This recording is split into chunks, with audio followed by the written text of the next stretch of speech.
Domo arigato, geek to me radio, da da da da da da. Domo arigato, geek to me radio, da da da da da da.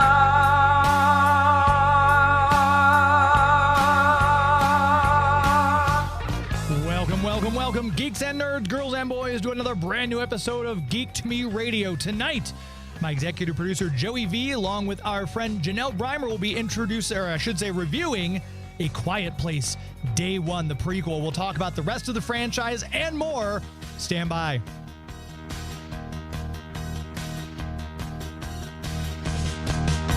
We're talking TV, comics and movies, and video games. And if you don't know Star Trek from Star Wars, we'll try to explain. There are 12 doctors for Hogwarts houses, one ring rules them all. To be the greatest Pokemon master, you must catch them all. You must catch them all. Try to catch them all.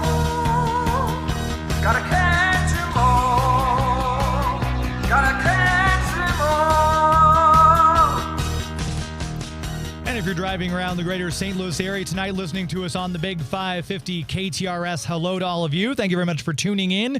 If you're streaming us via the app for KTRS or online, we appreciate you listening tonight. If you're watching us on YouTube and Facebook, hello to all of you out there. Thank you very much for watching tonight. And of course, if you're hearing us after the fact in the podcast form on whatever platform you receive your podcast, we do appreciate you finding us listening after the fact. Hopefully you subscribed by now, whatever that platform is, and left us a nice 5-star review. That's always appreciated. But if you can, make sure to make an appointment to listen to us every Sunday night. Same bat time, same bat channel, 10 p.m. Eastern, 7 p.m. Pacific.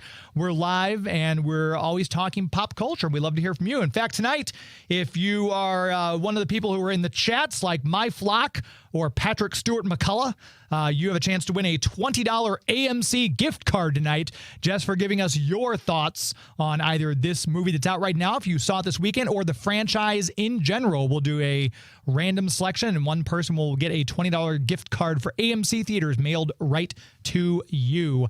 And hello to Chance from the Nostalgic Pod Blast in Atlanta, Georgia. We have people listening from all over. I love it.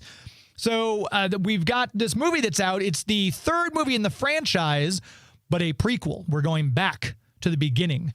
And we've got some special people helping me review this, people who know far more about movies than I do. We have joining us there on the video, you can see Janelle Brimer, at Holy L on Twitter and Instagram, always reviewing movies, and she does a great job there. And of course, Joey V, my executive producer, in here with me as well. He saw this movie at the same screening that I did, and but even though I was there in the theater, he still came anyway and watched the movie. We're going to talk to him as well, so we'd like to know your thoughts. Thank you both for joining me tonight. I appreciate it. Oh, Joey's mic, is it on? There we go. Sorry about that. You beautiful man. How dare you silence me during A Quiet Place review? So sorry. See, I was trying to keep it quiet. We're building the tension. And also, I know Joey and Janelle both saw the movie Daddio, which I did not get to see, and I was kind of interested in seeing that one. So later on tonight, we'll have them give their thoughts on that movie as well. Starting with Janelle, did this movie that we just saw meet your expectations, live up to the franchise for you? Yes.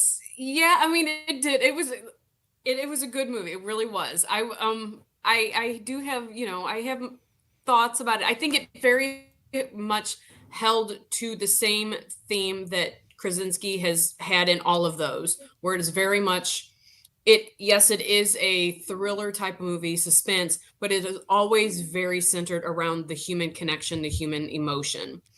So he does a fabulous job of keeping that running thread from, of now day one of A Quiet Place. So yeah, I enjoyed, like I said, there's a few things that, we'll probably get into later that I felt about it, but I thought overall, yeah, it very much, it held with the others. I still think 2 might be actually my favorite one. Oh, really? But, okay.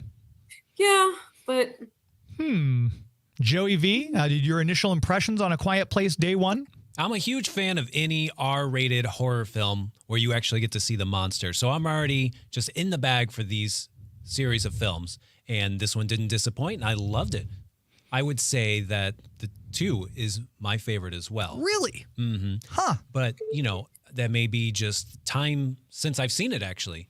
I haven't revisited the first 2. You didn't warn me until maybe an hour ago that we were going to be talking about this the whole show. So I feel very underprepared. How dare you? If it makes you feel better, I've not gone back and revisited part 1 or part 2 either. Mm-hmm. But I have a soft place in my heart for A Quiet Place 2 because that is the first movie I saw back when theaters opened up. Do you remember when we had to wear masks in the movie theater? It vaguely rings a bell. I thought I was going to get kicked out. I had it hanging on my chin. I had a little chin diaper on, and I thought no one better yell at me, but yeah, I couldn't keep it on the whole time, but I saw it in IMAX, and it was strange being back in theaters when we had the world about to end with the pandemic, and then watching this kind of post-apocalyptic movie. I loved how the two worlds came together. Yeah, I think you and I talked about this off air that I remember it's one of those things that's ingrained in your brain, the first movie you saw back from pandemic. Because the last one I saw was Bloodshot, because that literally came out. We had it on a Tuesday screening at AMC Chesterfield Mall. And I was like, oh, this is so exciting. I can't wait to tell people about it. And it's like no one got to go see that movie because, boom, lockdown happened. And I feel bad because Bloodshot, I think, should have done a lot better. I really enjoyed the movie. It was building up the Valiant universe, the Valiant cinematic universe. We could have gotten Archer and Armstrong and Shadow Man and a bunch of other heroes from that universe. But I immediately went back. Labor Day weekend is when the theaters opened back up. And the first movie I saw was Tenet at the Chesterfield Galaxy, Marcus. And I missed the theater's experience so much during that time. But yeah, I think I was one of only 3 people at the open screening of Tenet because no one was still wanting to go back to the theaters. Yeah, those came out about the same time, and they both had Cillian Murphy, I think. I'm looking at my review here for A Quiet Place Part 2 on Letterboxd, and I was making fun of the fact that you couldn't understand a word that was said in Tenet. The audio mix, everyone was making fun of it because everyone was wearing masks during these tense scenes with the thumping music going on. And I thought, oh, that's perfect. Cillian Murphy's in A Quiet Place. Can't understand what he's saying either because he's not really talking. Do you remember your first movie pre and post pandemic, Janelle?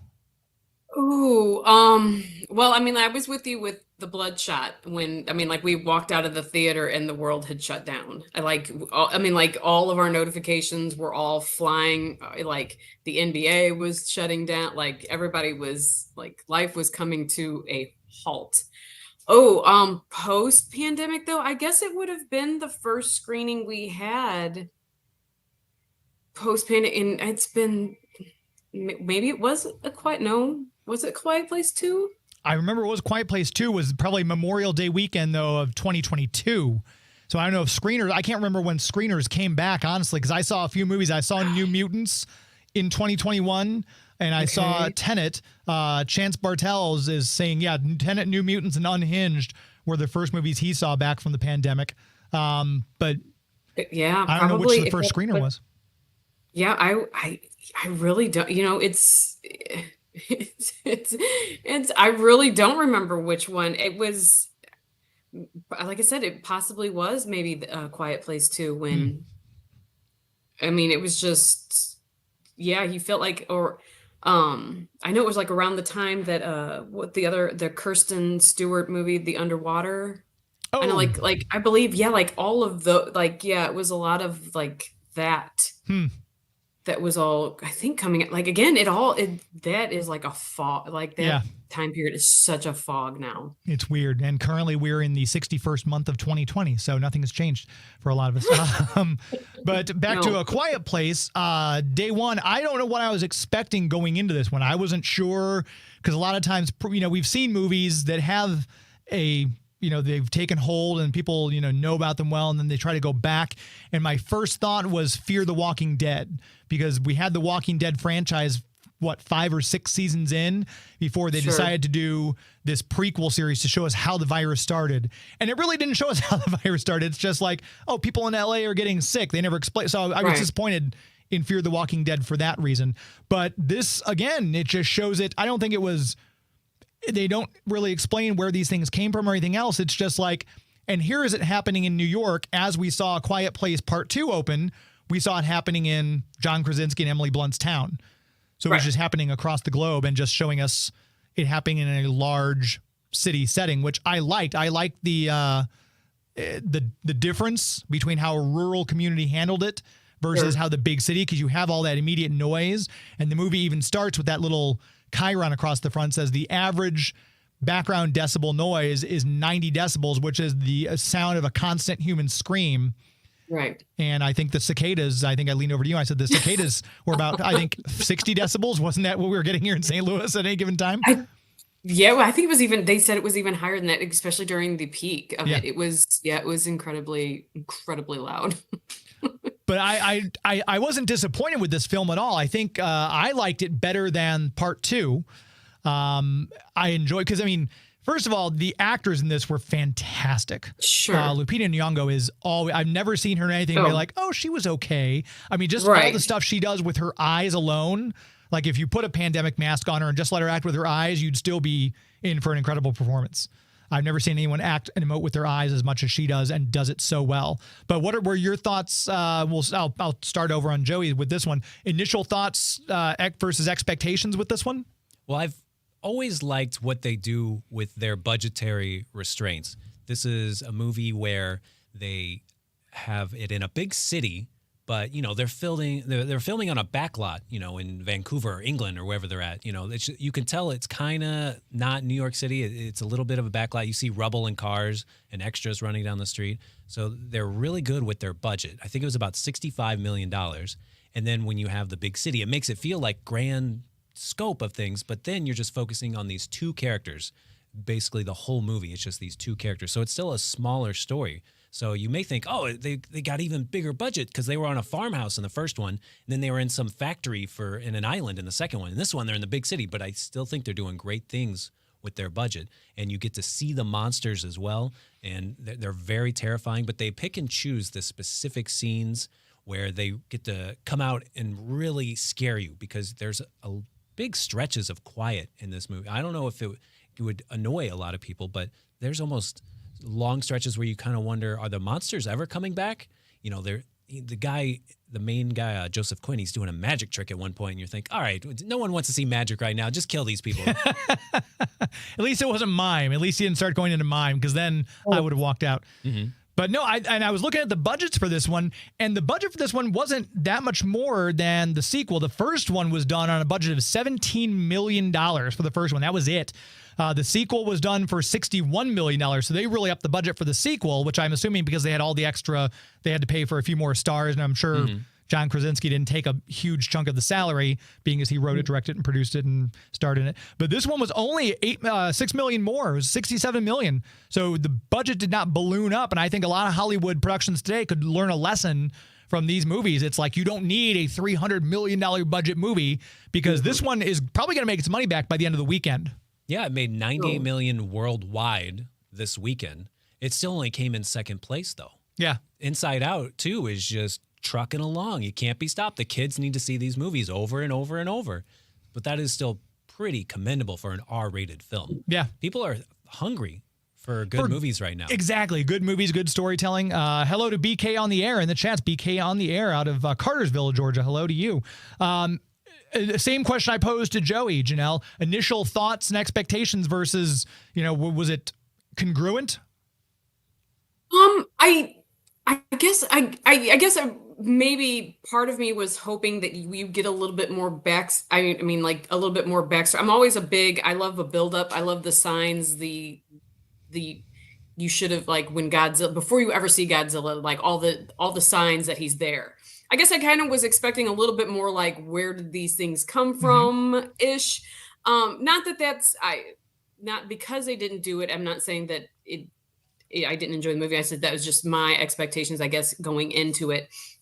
I guess in that sense, I was a little surprised. I mean, again, he does keep a theme going with these movies, but I guess I was a little surprised that it is very much like the rest of them. It's just, how are a small circle of characters, in this case almost just two of them, how are they handling this alien invasion? Which I think, if this is the last one, great, but if you have a fourth one and it deals with the exact same kind of story, it might start to wear thin with people, because they'd be like, okay, we get it, everybody had to be quiet, bravo.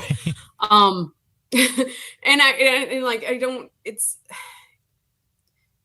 I guess it's not a spoiler where I'm not going to give away anything, but it, like, part of it was my only little tiny criticism. One of the criticisms I have is a little hard for me to buy into the cat's silence. Yes.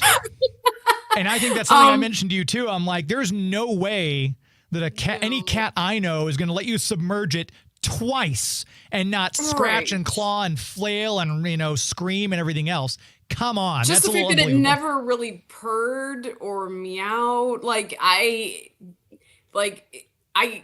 kept, because of the cat plays a much bigger role in the movie, I feel like, than it should have. Mm-hmm. I understand that was kind of the connector between the two people. But I feel like a little too much reliance on the cat. And then because of that, because they make the cat such a character, you're kind of taken out of, like, you know, the suspense of disbelief, because it's an animal and you can't train it to, like, they either just completely edited out any noise that this cat ever made on set, or it's the world's most trainable cat. As far as that kind of, like, every once in a while, because you would see so many scenes with the cat, and there's one very, very tense scene with the cat and Joseph Quinn, and kind of, you want to say, the lair of these aliens, and for nothing, you know, it's just, you're like, okay, come on, like, now you, like, how much do you want me to really, it kind of takes you out for a little while. Again, it says nothing about the character relation and how they get along and the emotion that you actually do get at the end of the movie. But that part, a little, it kind of wore on me a little bit. Yeah, that particular scene you're talking about, I think I verbally said out loud, "Come on," because that's just really. We go to our resident cat expert, Joey V. You're a big cat person. Were you stunned by the performance of this particular feline in A Quiet Place Day One? Sir, there is precedence for this sort of situation. If you've heard of maybe Hello Kitty from Sanrio. Well, she does not have a mouth. She speaks with her heart. And then if you're familiar with Tom and Jerry, famous mimes from our cartoon youth, they never talk except in the bad movies. That's true. But those are, I would like to point out that those are animated cats. Mm-hmm. So would you like to bring in something from Heathcliff next? Of course. Garfield. Right. No, I've never seen a cat that well trained. Mm-hmm. My girl, she is a cat expert. She loved this movie, obviously. She has trained our cat to do tricks. It's actually clicker trained to go to its stool and receive treats and do high fives and lay on its back. And she tells me that cats are actually good swimmers. And so I believe her. I was at the zoo today and I saw the baby tigers jumping in the water and having a grand old time. So I think that, yes, most cats are annoying and stupid and don't deserve to live. But this cat was wonderful. Where's my disclaimer here? Hang on, ladies and gentlemen, we got to play this really quickly. I'm a dog guy who's forced to live. The opinions you hear on KTRS are those of the host, callers, and guests, and are not necessarily those of this station, its management, or owners. If you have comments or suggestions, contact us at ktrs.com. Thanks for listening. This cat was shoved into a bag against its will and forced underwater. I can't see it being as chill. I mean, they either got a hold of some premium weed and put it in some sort of treat for this cat, or I'm assuming for the purposes of filming, you see the cat go into the bag and they zip it and they're like, stunt cat, and then they bring in like a fake cat who just holds still, like a stuffed cat. Right. One that didn't tear apart the bag and the arms of whoever was holding it. Yeah. And Nostalgic Pod Blast heard our disclaimer loud and clear. Got to play that for any of the big cat people out there, just so we're clear. You can send Joey V emails at cathater.com. He's got an email up there. While we're paused here, let's go ahead and take a quick break. We're about 20 minutes in. I love all of you in the chat so far. Thank you, BK, and thank you, Chance, and thank you, MyFlock, and thank you, Patrick. Trying to watch the KTRS chat lines as well. If you have anything, you can text us at 84126. Just include your name and where you're from. So Mary Lynn from Illinois. And, what if you've got a comment or if you're in the chats, I can obviously see your name. But at the end of the show, we're going to give away a $20 AMC gift card to one lucky listener. So if you haven't seen this movie yet, you can go check out A Quiet Place Day One. We're going to take a quick break. We're going to come right back. We're going to talk more A Quiet Place with Janelle, Brimer, and Joey B. You're listening to Geek to Me Radio on the Big 550 KTRS. Please stand by. Trouble is, the police are coming, so you have to keep both eyes on the game. Oh, brother. Do they say that too? Funny. Intellivision Master Component from Mattel Electronics. Lock and Chase video game cartridge sold separately. Now what do I do?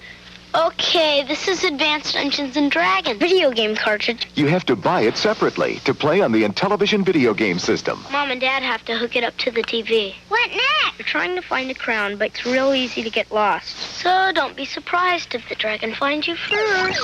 Holy cats, you just killed the dragon. I'm sorry, I didn't mean it. Advanced Dungeons & Dragons video game cartridge and Intellivision Master Component from Mattel Electronics, each sold separately.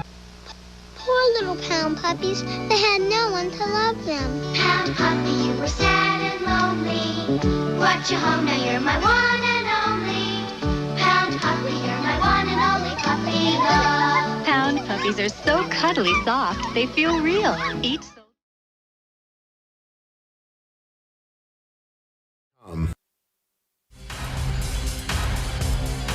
Hi, this is Matthew Waterson. I'm the voice of Magneto, Master of Magnetism in X-Men 97. And you're listening to Geek to Me Radio.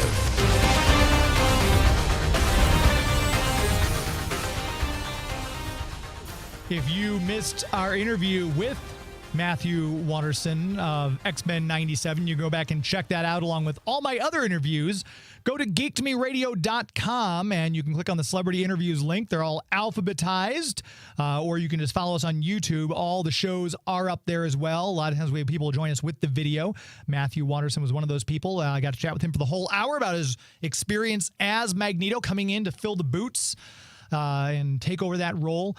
We had Adrienne Barbeau on the show not too long ago, or my interview with Joe Dante, the director of Gremlins. We do interviews every Sunday night, so we're always here. If you can catch us live, 10 p.m. Eastern, 7 p.m. Pacific. But very happy to have Matthew Waterson and so many other people on this show. It's been a great time talking with all these gentlemen and ladies and famously talented people. Want to make sure we tell you about the Greater St. Charles Convention and Visitors Bureau. You know, I took a trip this weekend, Saturday.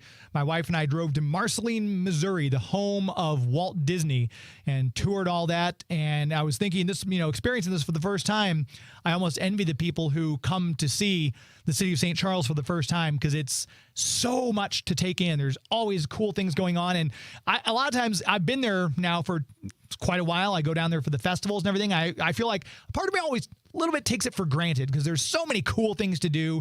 The restaurants, the shops, the things there are to see, the festivals.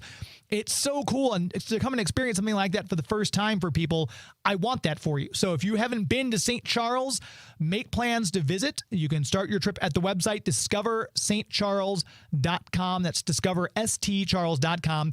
If you have been there quite a bit like me and you're like, yeah, I've been down there a lot, why don't you take their Hit the Bricks tour? They are offering that through the Convention and Visitors Bureau. You just go by there and schedule a time to go on the tour. That someone takes you around and shows you all the things you might not know about North and South Main Street in that area. If you're out of town and maybe want to plan a trip, St. Charles has a lot of cool things to offer for those of you, whether you want to just go camping, if you're driving through with an RV, or if you want to stay at a really nice hotel and do some gambling at the Maristar Casino, for example. Something to fit every taste and every budget, and the food is always outstanding, from Salt and Smoke to cobbler at Magpies, whatever it might be you're wanting to have. Shout out to John at the Bookworm, brand new store just opened a month ago. If you're looking for some books between Main Street Bookstore and the Bookworm, they've got you covered book-wise, all sorts of cool things, and these are all made up of local businesses, small businesses, mom and pop owned businesses, and it's always important to support places like that in this economy. Once again, start your trip at the website, discoverstcharles.com. That's discoverstcharles.com. As we always say, it's an historically good time. We now go live to Janelle Brimer, who is cleaning up, I assume, dog saliva in her apartment. She was feeding her dog. I was watching. He looked so cute. And he was, and then you made this face, and I guess he was slobbering a little bit. Yeah, he's very excited. He's wanting me to finish my pancakes here, and it's like, well, you gotta wait. And he's making it very, very obvious. Yes. Nothing wrong with that. Doggies are always welcome, and cats not so much, according to Joey V. But that's okay. As we're chatting here about A Quiet Place, cats will eat your face if you don't feed them. If you just go to sleep, they will eat you alive. Really? A dog would never do that. Cats are the worst. My cat's pretty cool though. I feel like I'm gonna have to play the disclaimer again if this keeps up. We'll see how this goes. Which again, the cat wasn't eating. No, I think he opened a can of tuna one time for the cat. Right. Yeah. Paul Hickey. Like I said. Yeah, Paul Hickey is listening, and Paul Hickey says Marceline is a lot of fun. Yes, it was. We had a great time in Marceline, Missouri. It was a really cool town, a home of Walt Disney. If you get a chance to visit. As we're talking about this, you both mentioned that A Quiet Place 2 was your favorite of the franchise. I kind of liked this one because it was a return to form. In that first movie, we just had that intimate with the family. I think the only time we really saw another person is that one time when they're on the road and the guy, Jim's like I call him Jim from The Office. John Krasinski's character's like, don't say anything. And he just can't take anymore, screams, and the thing comes out and eats him, and he scoops up his daughter and they run. But you didn't see a lot of other people. And I love that intimate focus on this group. And I kind of feel like even though it was set in New York City and the backdrop of hundreds and thousands of people usually getting killed because they're stupid and they're standing in the middle of the street screaming for where's my husband? And just plucked out of the center of Times Square. This was very focused on Lupita Nyong'o's character and Joseph Quinn's character. And I kind of liked that intimacy, kind of brought that back to me with the backdrop of this huge urban landscape. And I think that's why I enjoyed this one so much. We'll go back to Janelle. Do you have any thoughts as far as that goes? I'm gonna jump on what you said about Lupita and her ability to emote with her face. I think they did a great job with Joseph Quinn as far as the casting of him too, because you can see that they both come from this two different viewpoints. Like when you see her at the beginning of the movie, she's very much I don't think this is giving anything away. She's very much in a place where she is ready for the end of her life. And he makes the statement of, I'm not ready to die. And so you have two characters who are on opposite ends of the spectrum as far as their mortality and how they come together and kind of find a peaceful coexistence in the middle and bring things out in each other that they both needed at that moment. Just his ability just to even survive, and her to kind of have to think outside of herself at that moment and kind of unwillingly take care of a guy who's hanging on at the very beginning. I think they do a great job as far as he always has a clear vision in his head as far as it being a human connection and how do these people who are brought together handle such a situation. I did like that they but they did show how the people ended up on said island when you have those characters, that they end up. Although I'm leaving the theater with my daughter, she goes, did any of the aliens land on any islands? Did any of the ships land on any of the islands? And if so, how did they handle that? Like, they don't swim. We can't go anywhere. Right. Yeah, it was an interesting take. I'd forgotten that particular aspect, how they're on that island in the second one because they specifically knew they can't get to us here. But Joey V, you have thoughts as far as that goes about the feeling a little more intimate, like a smaller cast again against the backdrop of the city like that, or was that? This is a bit of a spoiler for A Quiet Place Part 2.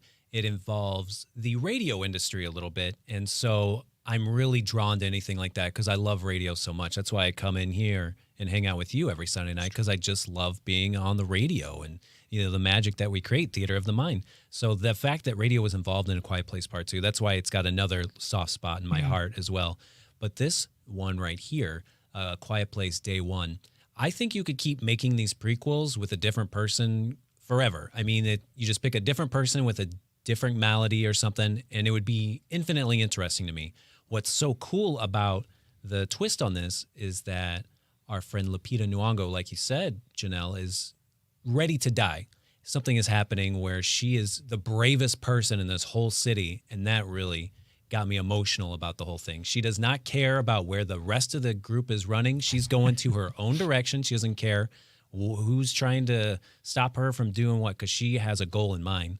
And, you know, it really worked on me. The cat thing, as a cat lover slightly, as someone who loves this franchise already, I liked everything about it. And the great part about, I don't know, the one complaint I'd have maybe is that our friend at the beginning that's with her, was it Alex Wolff? Is that his name? Alex Wolff, yes. Alex Wolff. I liked him a little bit more than Joseph Quinn. Oh, so okay. I wish we could have traveled with Alex Wolff the whole time, because Joseph Quinn was a big baby. But I get that. I like the dynamic of her trying to slap him and say, pull your stuff together. You know, we got a place to be. You know, I enjoyed their dynamic together, but Alex Wolff is just such a cool guy. I remember him from Hereditary, and he was just so great. Yeah, he's been in a lot of horror movies. Mm-hmm. So that would be my little critique, is that Joseph Quinn is a little baby in this movie, but seeing him become more brave, it's great to watch that journey. It took me a few minutes to place him, too, as Eddie from Stranger Things, because I kept looking, I'm like, man, he looks really familiar, but I kept thinking he looks like a very young Robert Downey Jr. clone.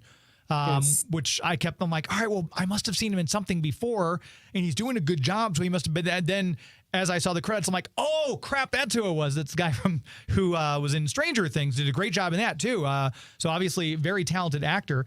And I like the beginning of this movie, too, because we see that transition. We've got Jimon Hansu, who is fantastic in everything he's in as well. And they're in that theater. And he's got his son, and again, not a big spoiler, but he's there with his son and his wife, and this guy starts freaking out, and they know by that point that sound is what attracts these things, and he has to kill this man to keep his son safe. And as he looks in horror back to find his son, did you see me kill this man? Just for the small part Jimon Hansu was in, he did a fantastic job with it, but it also kind of underscored that how far would you go to, I know, Joey, you and I were talking on the way out of the theater, and my dog Grimlock, I love him to death, but he will bark at anything. It's like, well, I'm probably just going to end up dying with my dog because I'm not going to leave him behind. Right. But that's how I'll go. I'll be one of the first people killed because I'm just trying to hold my dog and silence it. And your dog has a very long tongue, so I was joking that he would just get caught on something as you're running with him in your little I Love New York bag. But yeah, it's such a fascinating movie because it does underscore that human condition, and I liked almost the odd couple, the Felix and Oscar dynamic between the two of them, because he doesn't want to die. He's scared of everything. She has no fear because she's going to die anyway.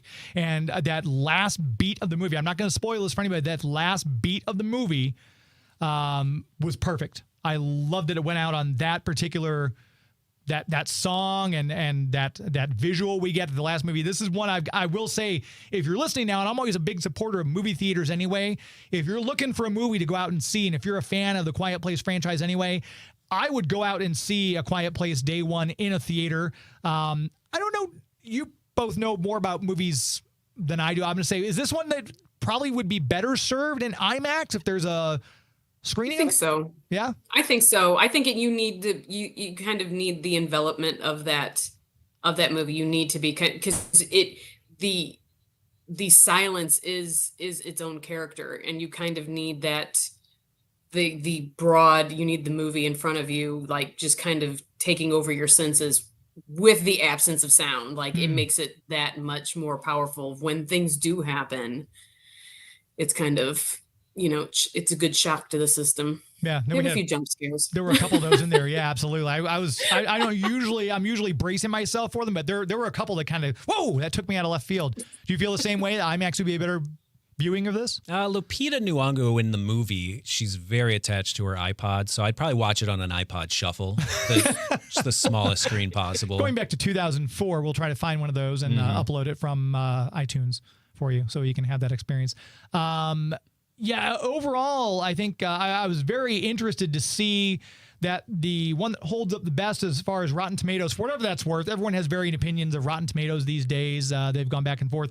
Rotten Tomatoes still has the highest rank, or I should say, as far as critic score. They still give it a 96%, with the audience giving the original movie an 83% on Rotten Tomatoes.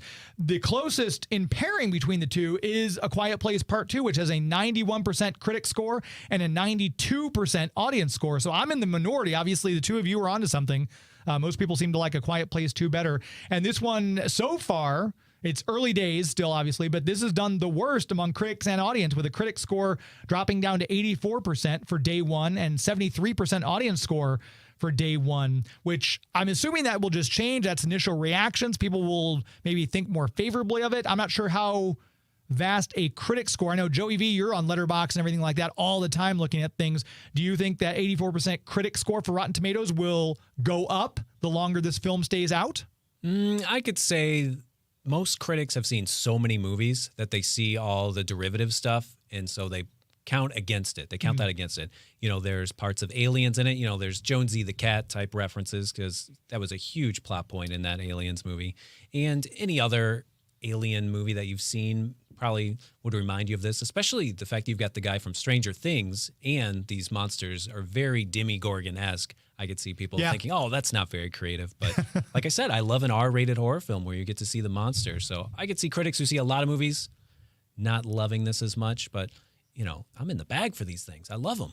And Janelle, do you follow the ups and downs of Rotten Tomatoes very much? Because it's got a 73% audience score, which is the lowest of the three movies so far. Do you think that will pop up the more people see it, or do you think it's actually liable to go down?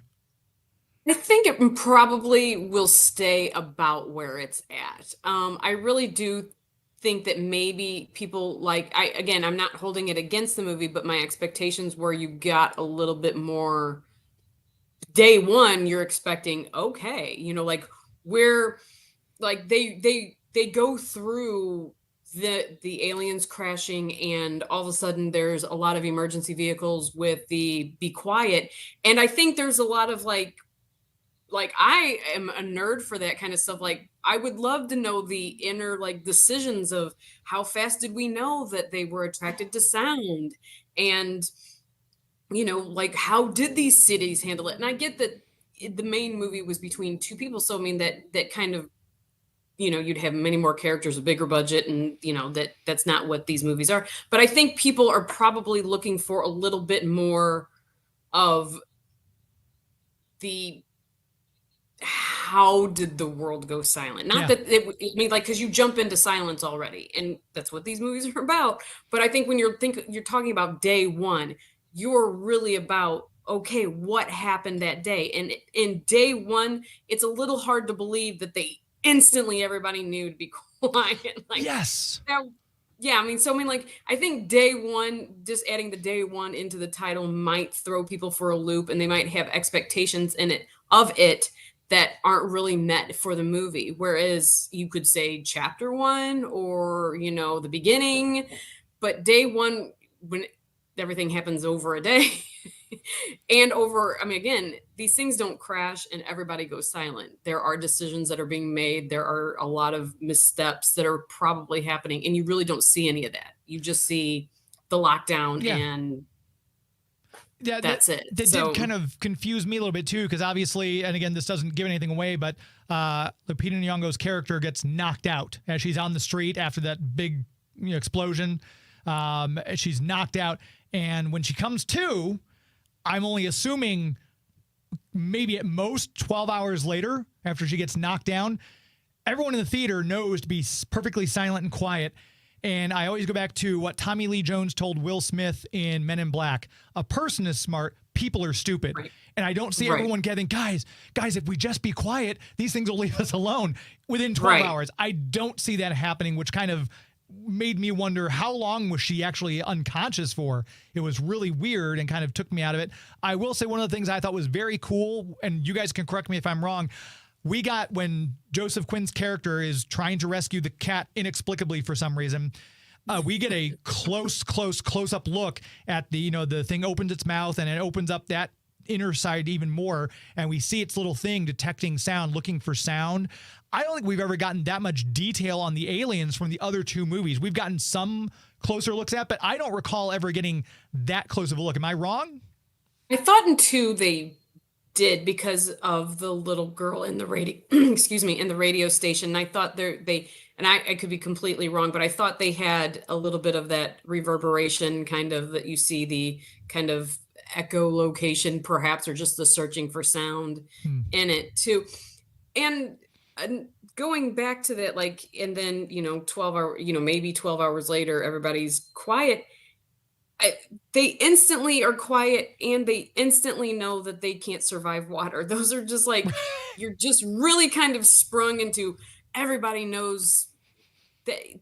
First of all, that it's incredulous to believe that any sort of government entity would be able to figure these things out in just a matter of hours.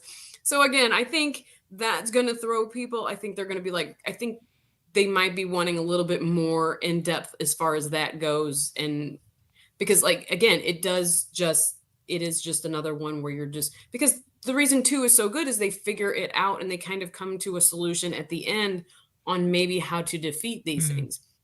Makes it a little bit different. In this third one, even though it's the first one, you're not really let in on the, like, how the opposite was figured out. Yeah. Because if they did know that it was sound, maybe somebody would be working on a little bit harder on how to blow their heads apart. Some kind of sonic device or something. I really liked what Janelle said, that it could be interpreted as day one, as this takes place over one day. Because I believe that is really what happens. Even though it goes from night to dark to day, I feel like it's still 24-hour time span that we're seeing. So I was thinking the same thing with A Quiet Place Day One. If you run it back, maybe there's another prequel that happens where it's the government tracking this thing from space, or there's other countries where this has already happened, because I believe there's a girl who's tracking things in the theater on a globe with little stickers on it as she's listening to the radio. Oh yeah, so maybe fast. Yeah, so maybe stuff has already happened in other countries, and this is just day one for Lupita's character. So you could keep doing day ones for different characters. Like 9/11, everyone has a story of what happened to them that is infinitely interesting. You can keep doing it till it comes to straight-to-video sequels that look like Starship Troopers, I guess, where it's what the military did. Yeah, to that point, I would be curious, like you both have just now said. I would like to see a Quiet Place, Washington D.C. Let's see how were they tracking this? Was it on people's radar? Was there an outer space collision with something where we got a notification for it? And did we do anything to try, like it was a larger ship, we fired something at it, and that's what was splintering off, or escape pods? I have no idea, and I was kind of hoping to get some of those answers, which I was a little disappointed by. I will say that's my only letdown, is I had higher expectations for it going in, which is, I guess, my fault. I can't blame the movie for that.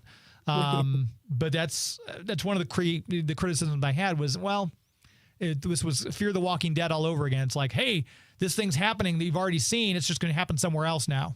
And we never got an explanation. A Quiet Place Day One has an indie feel to it, and the director is a guy who's really just done one indie film with Nicolas Cage, Pig, about a chef whose pig finds truffles for him and someone steals his pig. It's like John Wick, but instead of a dog, it's a pig.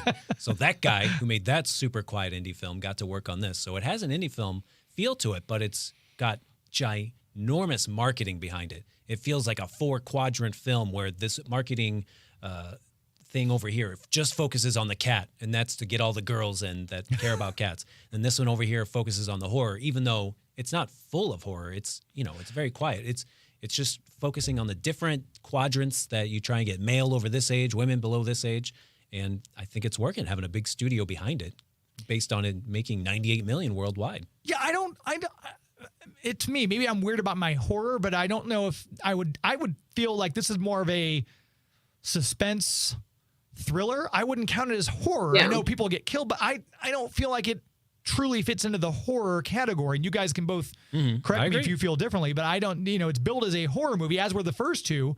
And while it was tense, I never got a feeling of horror out of it. Focus on the humans. No. I don't know.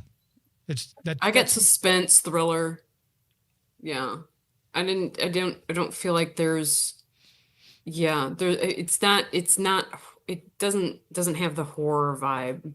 And I guess maybe it's because we've already seen these aliens before, and I don't know, like you're not really kind of horrified by them. There's no, it's it's suspense and it's thrilling, but I don't know if you're horrified, Yeah, I'm not sure where that line is drawn, because obviously I think of the movie Don't Breathe. I feel like that's a horror movie, even though it's very tense and suspenseful, because this guy is literally trying to kill you in his house. So that I would kind of lean more towards that being a horror one, but am I being prejudicial to, well, it's because there's a person killing you and there's not aliens, and Aliens falls into this, even though the movie Aliens is technically a horror movie, but I think that's a sci-fi. I don't know where to draw the line on horror. I always think of either supernatural or slashers. Those are the kind of horror movies I think of. Halloween or, The Grudge or something like that. So I'm not sure. Yeah. The supernatural-ish, not maybe. I don't know. Like, something unexplainable. But I guess, I don't know. It just doesn't have that. It doesn't have horror vibes. The gore isn't really there. People are getting snatched up, into the sky, and then they're just gone. So not as much gore. And maybe the most devastating scene is human-on-human action with our friend Mr. Hansu. Yes. Yeah, exactly. Because that's, you kind of see that too a couple times when the crowd's kind of slowly building as they walk to the waterfront. And then you just know something's going to happen because the mob grows larger and larger. And then boom, that was one of the worst scenes for me, I think. Yes, with the squeaking suitcase. It just, again, for them to have had it, like for emergency, vehicles and helicopters and stuff to be out there saying, no sound, no sound, no sound, everybody be quiet, like that. And then you're going to put, then just all of a sudden a mob converges and starts. That's. Yeah, we have those two little kids who are smart enough to hide under a water fountain because the water is masking their sound, and they're smart enough to know that. But whoever the dude is in the crowd decides, I'm going to bring my carry-on to the boat and not the squeaky wheels and kind of gong. I can't keep one of those quiet in the airport when I'm so I don't know what he was thinking, but that was. I had to think, what's he got? A Superman #1 in there? What does he need to bring in that suitcase? I would be packing my CGC Signature Series comic books. Of course. I'm not going to. Well, see, you'd be that guy then. You'd signed and slabbed. I'd be smart enough to pick up the bag and carry it. I wouldn't be wheeling it around, crack, knocking on all the stuff that's on the New York streets. Come on. Probably had a puppy in there that just wouldn't be quiet. Yeah, see, that's one thing. I wouldn't be able to leave town anyway because I would be, like I said, that's my life is I would be snatched up when Grimlock starts barking at it. I'd just be holding him and we'd both get snatched up together. That's fine. At least your dog's just eating pancakes. Your dog's being quiet. So he's he's very quiet. Did it feel like people were very excited about the running time on this when it ended? 90 minutes. We kept it tight. All of these movies have been around 90 minutes. They have. This was the longest. This was the longest by 10 minutes. The first one was 1 hour and 30 on the nose. Second one was 1 hour and 37 minutes. And this one was 1 hour and 40. So as the budget goes up, the time kind of goes up too, I guess. But I do enjoy the fact that it's because we've seen a lot of movies lately, and you both know the ones I'm talking about, who have been like, oh, this could have ended 20 minutes ago. Ooh. And I feel like this one was well paced. They got in and out in, was 1 hour and 40 minutes. I thought it was well told. I didn't think anything was, nothing was left on the bone. And I also think there was no fat that needed to be trimmed. Mm-hmm. I don't know what you guys think about that. I wanted to name names of those 2-hour movies we were forced to watch that could have used a little trimming. A24, your studio can use a little bit of editing. That's all. I'm not going to name names, but quit letting these directors do whatever they want. Get someone in there to cut some stuff down. Yeah, I was thinking about the Hunger Games prequel. I'm like, man, you could have shaved at least a good half hour off that one. A little less song, a little less snake. I know what you're saying. Yeah. There was so much of that could have been cut, but that's just one movie lately. I think Bad Boys, what was it? Live Free or Die Hard, Bad Boys 7, with Kingdom Bruce of Willis the Planet. A cameo. But no, of the Bad Boy. That was, again, I think a little bit of trimming could have been on that one, but that was a fairly decent runtime. Fall Guy, I felt a little longish at parts, of kind of drug here and there.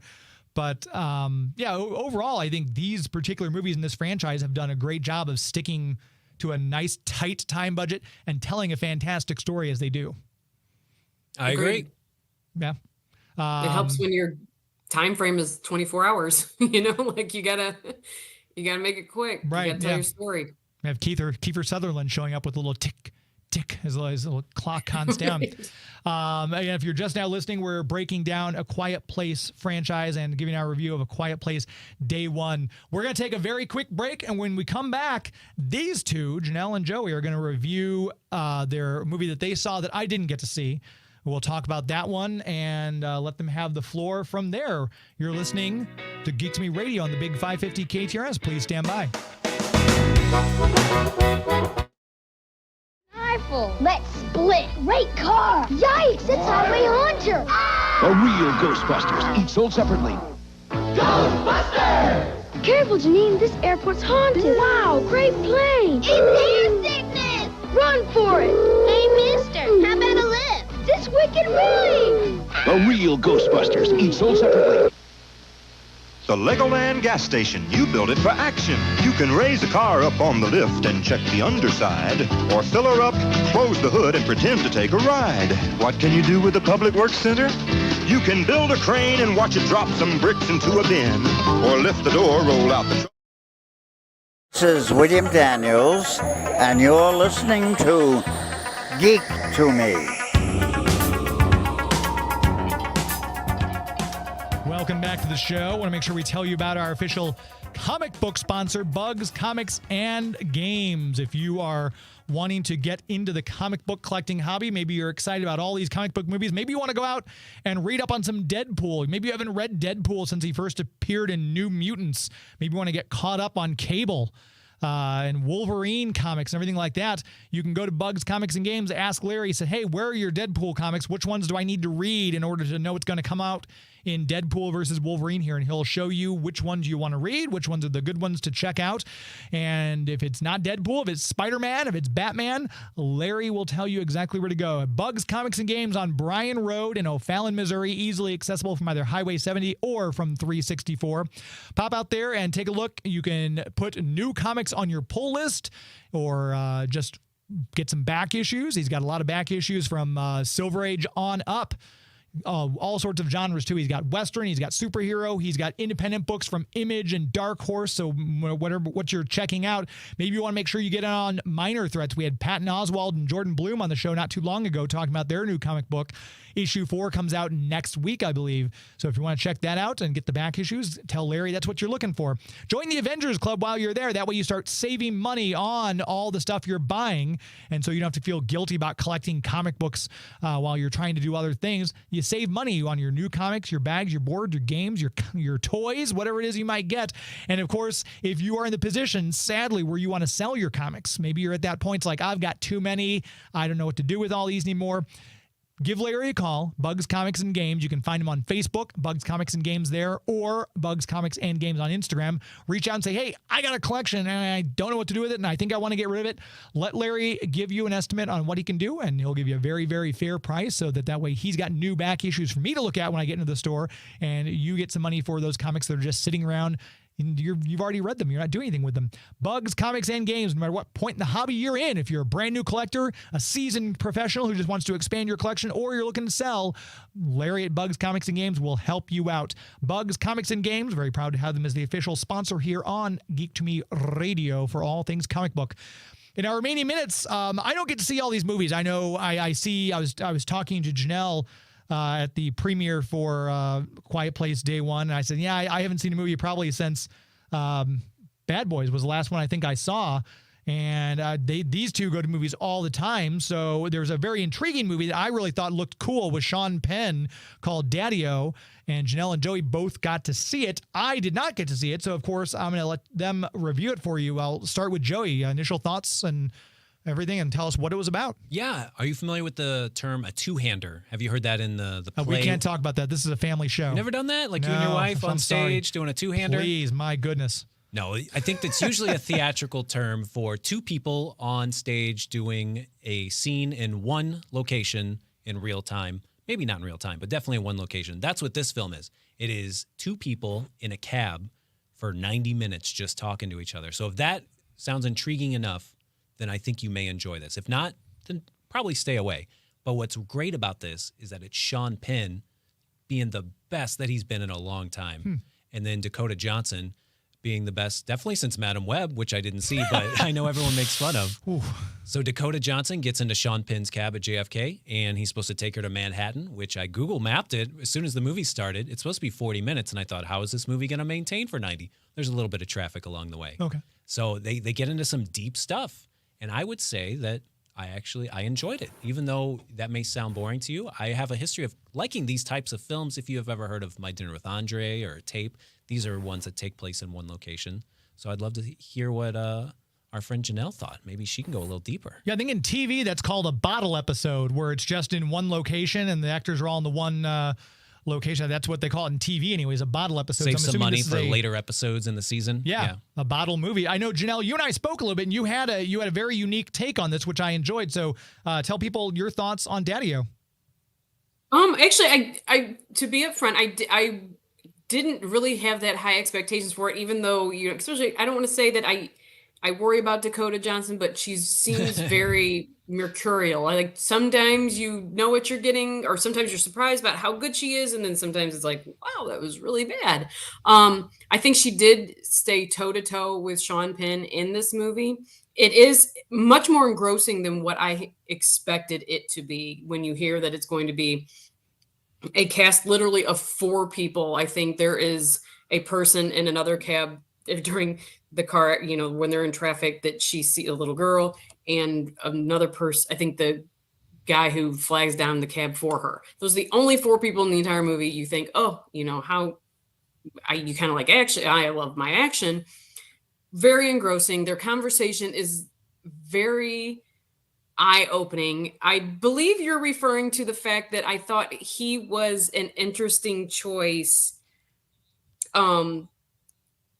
considering his history of domestic abuse, alleged. I couldn't tell you if he's been convicted, but I mean, like, the rumors have been out there as far as his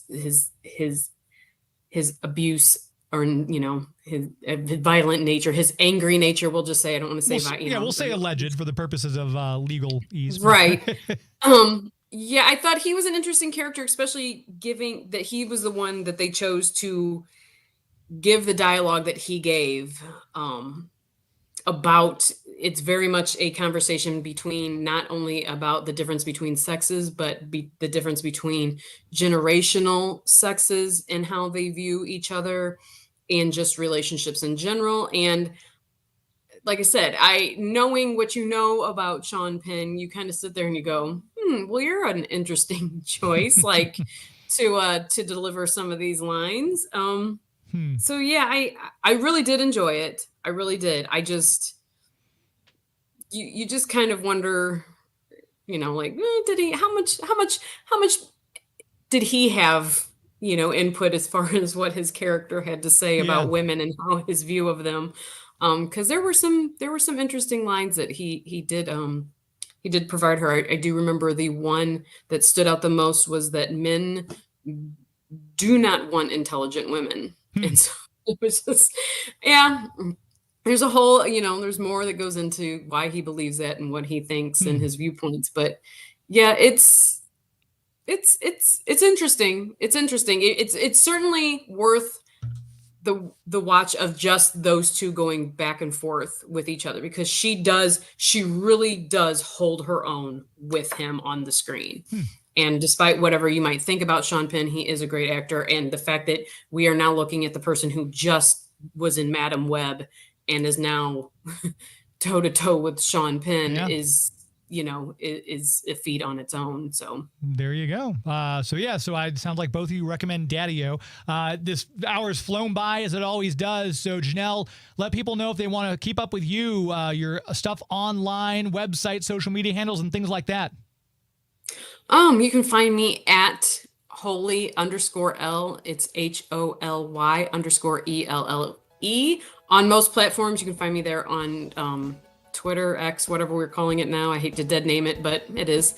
And Instagram. Also, you can find me at _HolyL on TikTok, where I do most of my movie reviews. Perfect. And Joey, we've got the MC gift card. Yes, I'm going to give that out, but let people know if they want you. I don't want anyone to follow me. I'm Joey_VE on Letterboxd. I say filthy things. I'm probably going to get canceled if too many people follow me. Especially about Daddio. Oh my God, they're the horniest guy in the world was in that movie. As a text receiving guy. We'll keep that in mind.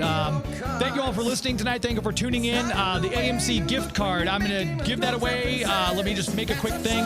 So I'll give that away. I'll notify the winner here in just a moment. Now we ran a little bit longer. We only got 20 seconds left. So follow me on Geek to Me Radio at Twitter and Instagram. Keep your eyes out for Two Rivers Comic Con. We're going to have more announcements for that. Until next week, my friends. Thank you, New York City. Good night.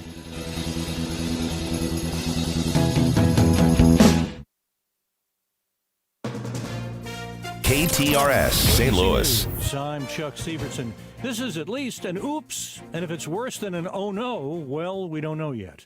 Hours ago came word that North Korea test-fired 2 more short-range ballistic missiles tonight, says South Korea's military. Now, in the past hour, South Korea's state news agency, quoting its military, saying that one of the missiles flew about 600 miles and dropped, as most do, in the Sea of Japan.